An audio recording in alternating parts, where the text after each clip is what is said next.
ப்ளூம்பெர்க்கினுடைய ஒரு ரிப்போர்ட் வந்துச்சு. அந்த ரிப்போர்ட் வந்ததுலேருந்தே இப்போ ரஷ்யா உக்ரைன் போர் அப்படிங்கிறது அவ்வளோ சர்வசாதாரணமாக தெரியலை, கொஞ்சம் வேறு மாதிரி தான் இருக்குது அப்படிங்கிறத உலக நாடுகள் ஸ்மெல் பண்ண ஆரம்பிக்கிறாங்க. புட்டின் அவர்கள் அடுத்ததாக என்ன செய்வார் அப்படிங்கிறத விட இங்கே இருக்கக்கூடிய ஜோ பைடன் அவர்கள் அடுத்ததாக என்ன செய்ய போகிறார் அப்படிங்கிறது தான் பெருசாக பேசப்படுது. ஏன்னா ஜோ பைடன் அவர்களுடைய ஆட்சி காலம் முடிவதற்கு முன்னாடி, டிரான்சிஷன் பீரியட் தொடங்குறதுக்கு முன்னாடி ஜோ பைடன் அவர்கள் $1 இருந்தாலும் உக்ரைனுக்கு எப்படி வாங்கி கொடுக்கணும் அப்படிங்கிறதுக்கான பெரும் முயற்சியில் ஈடுபட்டிருப்பதாக தகவல்கள் வெளியாகின்றன. இந்த தகவலுக்கான எக்ஸ்பிளனேஷனை வெறும் ஒரு 30 செகண்டில் கொடுக்கணும்னா, ஜோ பைடன் அவர்கள் சில பல ஆயுத நிறுவனங்கள் கூட ஏதாவது ஒரு டீல் வச்சுருப்பார். நான் இறங்கி போகிறதுக்கு முன்னாடி இவ்வளோ ஆயுதங்களை நான் உங்ககிட்ட இருந்து விற்பனை செய்து தந்துடுறேன் அப்படின்னு சொல்லிட்டு ஒரு டீல் இருக்கலாம். அதற்கான பல முயற்சிகளை ஜோ பைடன் அவர்கள் எடுக்கலாம். அதற்கு அவர் சொல்லக்கூடிய காரணம் என்னென்னா, உக்ரைனுக்கு நாம் உதவலைன்னா வேறு யாரும் உதவ மாட்டாங்க அப்படிங்கிறது தான்.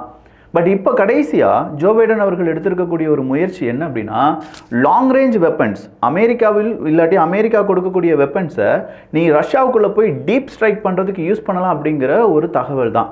அது மட்டும் உண்மையாக இருந்துச்சுன்னா ரஷ்யா சும்மா விடுவாங்களா? என்னென்ன நடந்திருக்கு அப்படிங்கிறதெல்லாம் இங்கே பார்க்க போகிறோம். அடுத்ததாக இதனுடைய கண்டினியூட்டி, அடுத்தடுத்த அப்டேட் அப்படிங்கிறதெல்லாம் வியூகம் சேனலில் வரப்போகுது. அந்த சேனலுக்கான லிங்கையும் கீழே டிஸ்கிரிப்ஷனில் கொடுத்துட்றேன். அன்பு தமிழஞ்சங்களுக்கு தமிழ் பொக்கிஷத்தின் வணக்கங்கள்.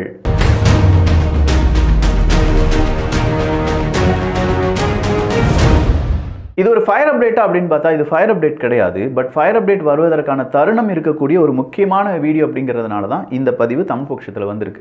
இதனுடைய கண்டினியூட்டி அதே மாதிரி இஸ்ரேல் ஹிஸ்புல்லாவினுடைய அப்டேட் எல்லாமே நம்ம வியூகத்தில் போட்டிருக்கோம். நேற்று கூட அயத்தல்லா அவர்களுக்கு கோமா வந்துருச்சு அப்படின்னு சொல்கிற ஒரு செய்தி வெளியானது. அதுக்கு பின்னாடி இருக்கக்கூடிய விஷயங்கள் எல்லாமே நாம் வியூகத்தில் அப்டேட் பண்ணியிருந்தோம். பார்க்காத டிபி ட்ரூப்ஸ் தயவு செஞ்சு பார்த்துருங்க.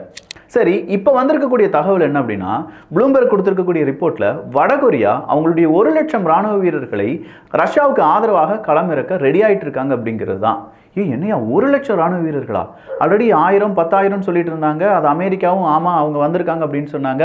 இப்போ 1 லட்சம் ராணுவ வீரர்கள்னா கண்டிப்பாக இது உக்ரைனுக்கு பேரிடியாக இருக்குமே, அமெரிக்காவால் இதை சமாளிக்கவே முடியாது அப்படிங்கிற அந்த இக்கட்டான நிலைமை இருக்கும்போது தான் இன்னொரு செய்தி வெளியாகுது.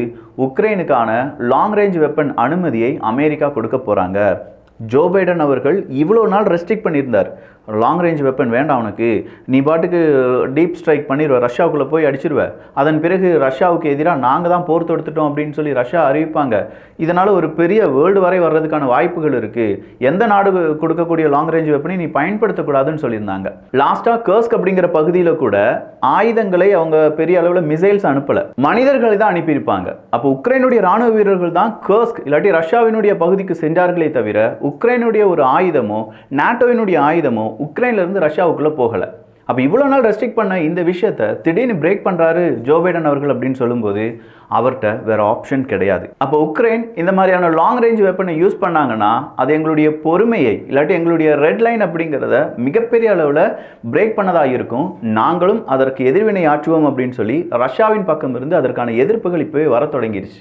ஸோ வடகொரியாவிலேருந்து 1 லட்சம் ராணுவ வீரர்கள் ப்ளஸ் ஆல்ரெடி வடகொரியா ரஷ்யா இணைந்து செயல்பட தொடங்கியிருக்காங்க. ஈரான் கூட ரஷ்யாவுக்கு நல்ல உறவு இருக்குது. அமெரிக்காவினுடைய அதிபர் தேர்தலில் டொனால்டு ட்ரம்ப் அவர்கள் ஜெயிச்சிட்டாங்க. டொனால்டு ட்ரம்ப் அவர்கள் ரஷ்யாவினுடைய அதிபர் புட்டின் அவர்கள் நண்பர்கள். உக்ரைனுக்கு எதிரான முயற்சிகளில் டொனால்டு ட்ரம்ப் அவர்கள் ஈடுபடுவார்கள்.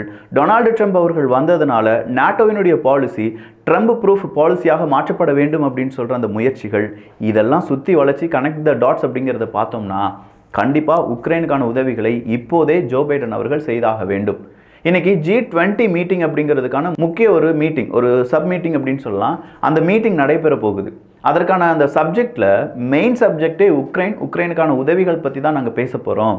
அமெரிக்கா இல்லாமல் இல்லாட்டி டொனால்டு ட்ரம்ப் அவர்கள் வந்தார்கள் என்றால் அதையும் தாண்டி உக்ரைனுக்கு எப்படி உதவிகள் செய்ய முடியும் அப்படிங்கிறத எங்களுடைய டிஸ்கஷனாக இருக்க போகுது அப்படிங்கிற அந்த அறிவிப்புலேருந்தே நமக்கு தெரியுது சீக்கிரமாக உக்ரைனுக்கான உதவிகள் அப்படிங்கிறது கிடைக்கப் போகிறது என்று. சரி, இதை ஜெலன்ஸ்கி அவர்களிடம் கேட்டபோது அவர் சொன்ன பதில் என்ன தெரியுமா? இந்த மாதிரியான செய்திகளை நீங்கள் கேள்விப்பட்டிருப்பீங்க, நாங்களும் அதை சொல்கிறதுக்கு கடமைப்பட்டிருக்கோம். பட் இந்த மாதிரியான செய்திகள் உங்களுக்கு கிடைப்பதை விட அதை பேசக்கூடியது செய்திகள் பேசக்கூடாது, இது பேச வேண்டியது மிசைல்ஸ் தான். மிசைல்ஸ் பேசும்போது நீங்கள் மறுபடியும் இதை பற்றி பேசுவீங்க அப்படின்னு சொல்லி அதில் ஒரு உருட்டு இருக்கார். அப்போ மிசைல்ஸ் பேச போகுது அப்படின்னா எஸ் லாங் ரேஞ்ச் வெப்பனை நாங்கள் யூஸ் பண்ண போகிறோம், அதற்கான முயற்சிகள் எங்களுக்கு ரொம்ப பெரிய அளவில் வந்திருக்கு, நாங்கள் யூஸ் பண்ணிட்டா அதை வச்சு நீங்கள் பெரிய அளவில் பேசுவீங்க, அன்னைக்கு தான் உக்ரைனுக்கான உண்மையான பதிலடி என்ன அப்படிங்கிறது உலகம் போற்றும் அப்படிங்கிறதுலாம் ஜெலன்ஸ்கி அவர்கள் சொல்லியிருக்கக்கூடிய வார்த்தை. சிச்சுவேஷன்ஸ் டு த மேக்ஸிமம் அப்படின்னு சொல்லி ரஷ்யா இதை எக்ஸ்பிளைன் பண்ணியிருக்காங்க அப்படின்னு சொன்னோம். இதுதான் மேக்ஸிமம், இதையும் தாண்டி வேறு எதுவுமே கிடையாது ரஷ்யாவை வெறுப்பேற்றுவதற்கு. இந்த மேக்ஸிமத்தை அமெரிக்கா செஞ்சுட்டாங்க, அமெரிக்கா இதுக்கு அப்ரூவ் கொடுத்துட்டாங்க அப்படின்னா இந்த யுத்தம் மறுபடியும் ஒரு மூன்றாவது உலக போரா மாறுறதுக்கான வாய்ப்புகள் இருக்கு. இதை யாராலையும் தடுக்க முடியாது அப்படின்னு சொல்லி யார் சொல்லியிருக்கா? இப்போ ரஷ்யாவினுடைய லா மேக்கர்ஸ் சொல்ல ஆரம்பிச்சிருக்காங்க. இதெல்லாம் ஒரு புறம் அப்படியே இருக்கட்டுங்க. போலந்தினுடைய தலைவர் என்ன தெரியுமா சொல்லியிருக்காங்க? கடைசியா ஜெர்மனியுடைய ஸ்கோல்ஸ் அவர்களும் ரஷ்யாவினுடைய அதிபர் புட்டின் அவர்களும் 2 வருடத்திற்கு பிறகு ஒரு ஃபோன் கான்வர்சேஷன் வழியாக பேசிக்கொண்டார்கள் அப்படிங்கிற ஒரு செய்தியை நம்ம பகிர்ந்திருந்தோம். பார்த்துருப்பீங்க, டிபி டூப்ஸ் கண்டிப்பாக பார்த்துருப்பீங்க. அப்போ 2 வருஷத்துக்கு பிறகு ஸ்கோல்ஸ் அவர்கள் ஜெர்மனி ரஷ்யாட்ட பேசுகிறாங்க அப்படின்னா அதுக்கு பின்னாடி இருக்கக்கூடிய சூட்சமங்கள் உண்மைகள் அப்படிங்கிறதெல்லாம் நம்ம சொல்லியிருந்தோம். அப்போ இப்போ போலந்தினுடைய தலைவர் என்ன சொல்லியிருக்காருன்னா, பார்த்தீங்களா, எவ்வளோதான் ஃபோன் கால் பண்ணாலும் புட்டின் அவர்கள்ட்ட எவ்வளோதான் நம்ம எடுத்து உரைத்தாலும் புட்டின் அவர்களிடம் அமைதி பேச்சுவார்த்தைக்காக பல நாடுகள் ஒன்றிணைந்தாலும் அதெல்லாம் புட்டின் அவர்கள்ட்ட செல்லுபடி ஆகாது. யுத்தம் அப்படிங்கிறது தொடர்ந்து நடைபெற்று கொண்டே இருக்க போகுது. அதற்கான சிம்டம்ஸ் தான் நாம் இப்போ பார்க்குறோம். உக்ரைனுக்கு எதிராக லாங் ரேஞ்ச் வெப்பன்ஸ் வந்துச்சுன்னா ரஷ்யா அடிக்கக்கூடிய அடியை எல்லா நாடுகளும் தாங்க வேண்டியதாக இருக்கும்.